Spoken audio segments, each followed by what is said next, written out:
The 49ers season is in danger of falling apart before it even gets started. According to the NFL Network, Brock Purdy's turf toe injury will sideline him for 2 to 5 weeks. My source told me 2 weeks.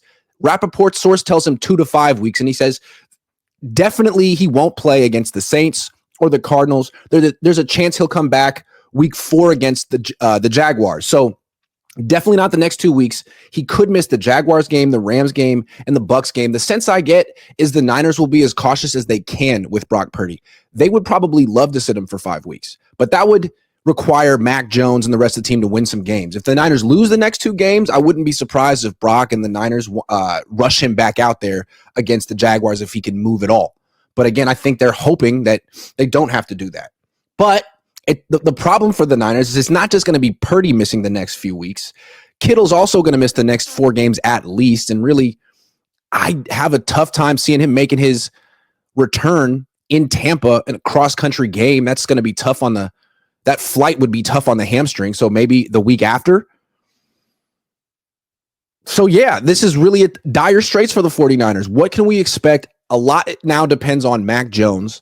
We saw him a little bit in the preseason. I saw him in the offseason. I was really impressed from Mac Jones. I think he has the ability to win this weekend against New Orleans. He has the ability to beat Arizona. He could win the next 2 games, even without Ayuk, even without Kittle, even if Jennings isn't out there or isn't his best. Just like Purdy could, because I think they're similar quarterbacks. Obviously, Purdy has this mobility, which is a gift and a curse. It seems to get hurt when he scrambles.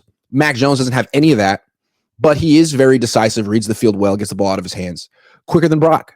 So if he has Ricky Pearsall and Christian McCaffrey and Jake Tonjes and Kendrick Bourne and Kyle Juszczyk, I think that should be enough to beat Spencer Rattler. I still think Mac Jones is better than Spencer Rattler. What's alarming to me, or maybe not alarming, a little alarming, is that Trent Williams popped up on the injury report yesterday. He had a vet day / a knee injury, according to the 49ers. So I imagine the knee injury isn't super serious, although we don't know. The fact that they said it was a vet day makes you feel like he should be out there today. But is he going to play through a knee injury with Mac Jones on the field? If everyone were out there and the Niners were expected to win, I'm sure Trent Williams would play through it. But he misses a couple of games every season at least. Are these going to be the season, the games he misses this season? Are they going to coincide with Brock Purdy's absence? I hope not, because if Trent doesn't play, then I don't think Mac really has a chance.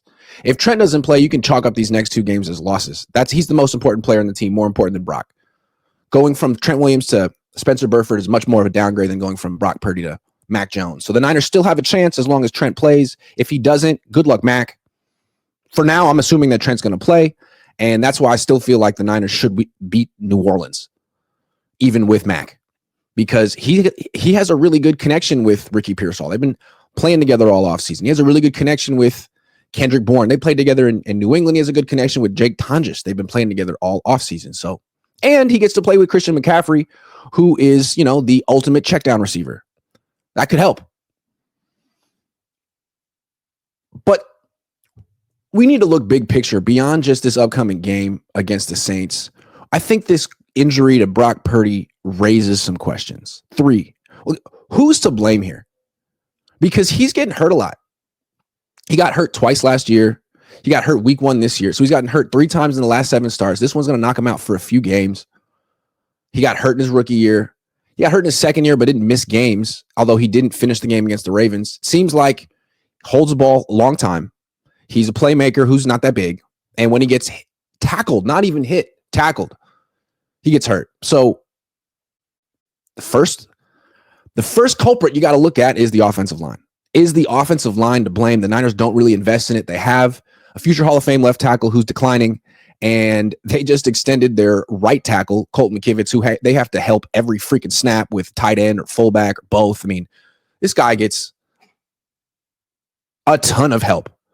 And then the rest of the offensive line isn't that great. Dominic Pooney's okay, although he's kind of hurt right now. He's pretty good. If they had actually invested in this offensive line, I mean, maybe Brock Purdy would be better. A lot of his injuries are scrambling out of the pocket, avoiding pressure, and then he gets hurt. I would have to say that the offensive line is partially to blame here. The Niners are all about investing in D-line over O-line, and I understand that philosophy when your quarterback is Jimmy Garoppolo, because you're thinking, man, our quarterback is mid. We have like the 16th best quarterback in the league. Maybe he's the 30th best quarterback in the league. I mean, the Niners were propping him up. Now he's a backup. So we can't just go into a game and feel like if we keep our quarterback upright, we'll win, because we have the inferior quarterback in most of these matchups.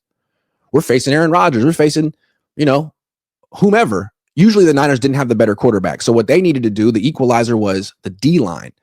Rush that quarterback, make him uncomfortable, and all of a sudden you will have the better quarterback that day. That worked for them.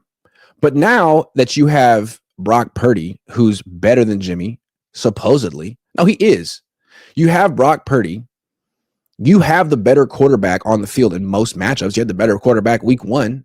If you could just keep your quarterback upright, you should win the game. It's not really as much about harassing the opponent. It's really just letting Brock be Brock, right? But they haven't really transitioned. They still have the Jimmy Garoppolo template for building a team, and that's a big problem, especially when, Brock's kind of fragile. He's not Justin Herbert. He's not this big, indestructible 6'5", 240-pound guy. He's my size. And I've never gotten tackled by an NFL player, and I never will. Thank you very much. Is Brock to blame, though? Yeah, the offensive line is a problem, and if he played in Philly, he'd do a lot better. Anyone would. But I think Brock is partially to blame here, too. When he scrambles, he's very competitive, gotta love it, and he fights for extra yards. He dives for extra yards, and I think that's how he's gotten himself hurt.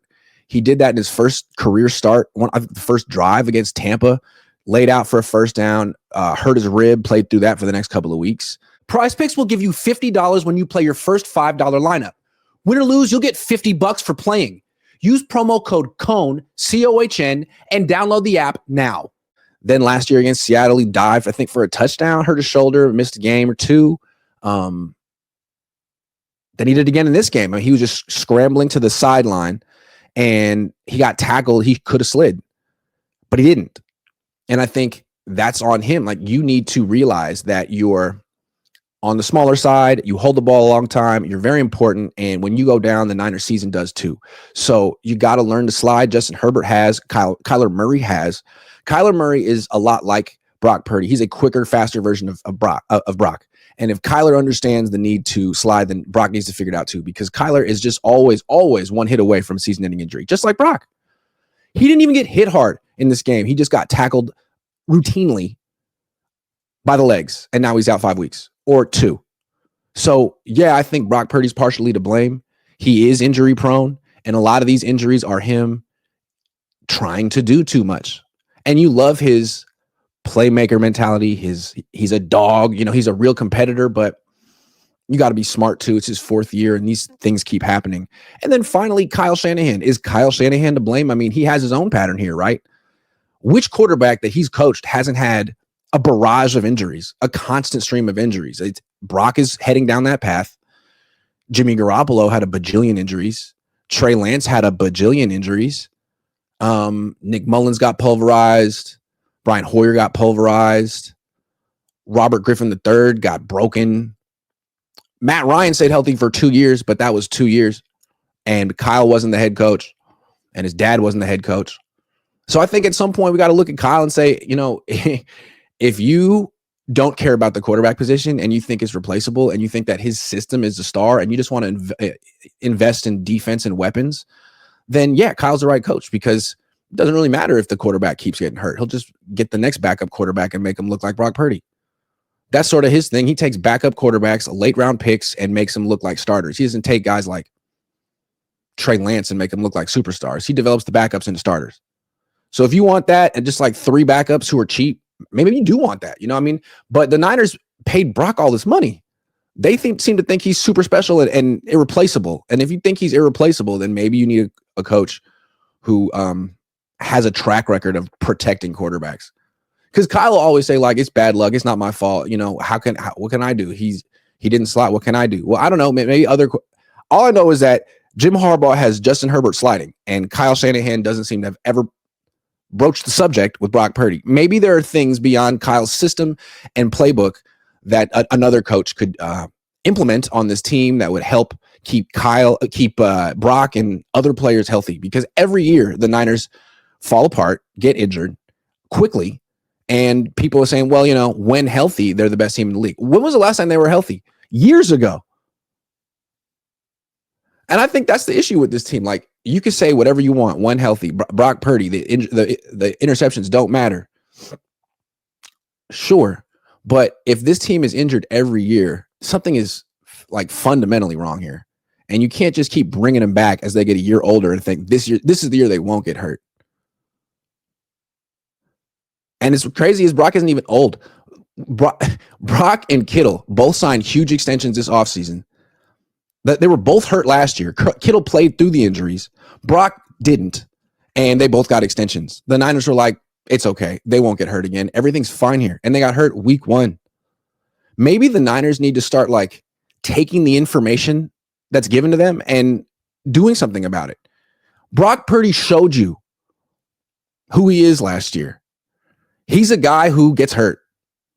And the Niners are like, fluke. He'll be fine. What essentially had Jimmy run out of town? What was the deal breaker for Jimmy? It wasn't the interceptions. All those stupid passes he threw, he still won like 70% of his starts with the Niners. The reason he got replaced is because he got hurt a lot. And when Brock replaced him, you're thinking, man, this guy can actually move and protect himself, and he's not a sitting duck, and he's not made of china, and he can, make this offensive line look better than it is. Yeah, he did that for a while. You can only ask a quarterback to protect himself for so long. Now he's kind of brittle. Now you're wondering, if Brock's your starting quarterback in a given season, how many games is he going to play? And can you survive the games that he doesn't play? If you're paying a guy $53 million a year baseline, you need him out on the field for 16 of the 17 games, not 11.